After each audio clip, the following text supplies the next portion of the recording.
Superintendent सबसे पहले सभी को होली की बहुत बहुत बधाई हो। और एक बहुत ही अच्छा एनवायरनमेंट है यहाँ पर, एक बहुत ही अच्छा माहौल है। आप लोगों को मैं सभी को बधाई देता हूँ और यही कामना करता हूँ कि एक उत्साह और उमंग के साथ आप लोग अपने परिवार के साथ भी, जिस तरह से आप लोगों ने यहाँ पर होली सेलिब्रेट किया है, वैसे अपने परिवार के साथ भी सेलिब्रेट करेंगे। होली को एक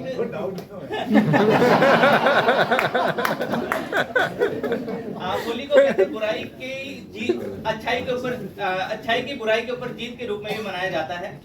एक राक्षस हुए करते थे हिरण्यकश्यप, वो चाहते थे कि सभी लोग उसकी ही पूजा करें, सब लोग उसको ही पूजे।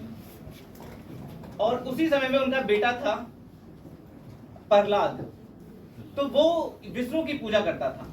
तो हिरण्यकश्यप ने अपनी बहन होलिका को बोला कि मेरा बेटा और मेरी पूजा नहीं करता, और होलिका को आशीर्वाद मिला हुआ था कि वो जब आग में बैठेगी तो जलेगी नहीं।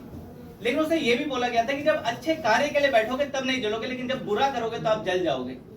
तो जब होलिका प्रहलाद को लेकर आग में बैठी, और उसी समय जो प्रहलाद था विष्णु जी को याद कर रहा था, ईश्वर को याद कर रहा था, तो प्रहलाद नहीं जला और होलिका जल गई।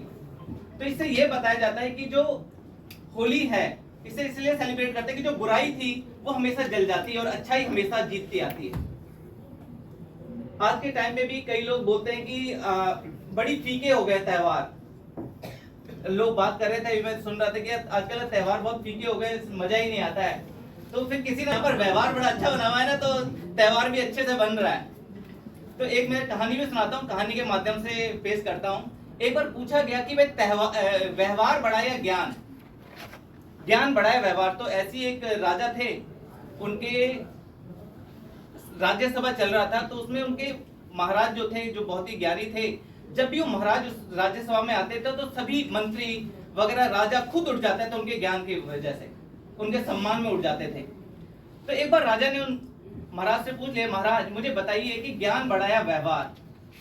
तो महाराज ने बोला कि ठीक है, मेरे को समय दीजिए, मैं बताऊंगा। अब महाराज अपने घर चले गए, ये सोचते सोचते कि ज्ञान बड़ा या व्यवहार, उन्हें समझ में नहीं आ रहा था। उनकी पत्नी ने देखा कि ये चिंतित है आज, महाराज क्या हो गया। उन्होंने पूछा उससे, कहते यार मेरे से राजा ने पूछा कि ज्ञान बड़ा या व्यवहार, मैं कैसे बताऊं। उनकी पत्नी ने उन्हें कुछ नुस्खा बताया, कहते ठीक है।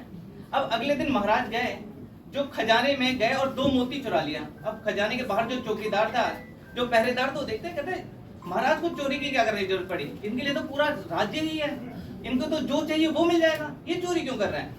कहता हो सकता है कुछ मजबूरी रही होगी, कुछ जरूरत होगी, ठीक है लेने दो, कोई बात नहीं। फिर अगले दिन फिर गए महाराज, 2 मोती और चुरा के लिए।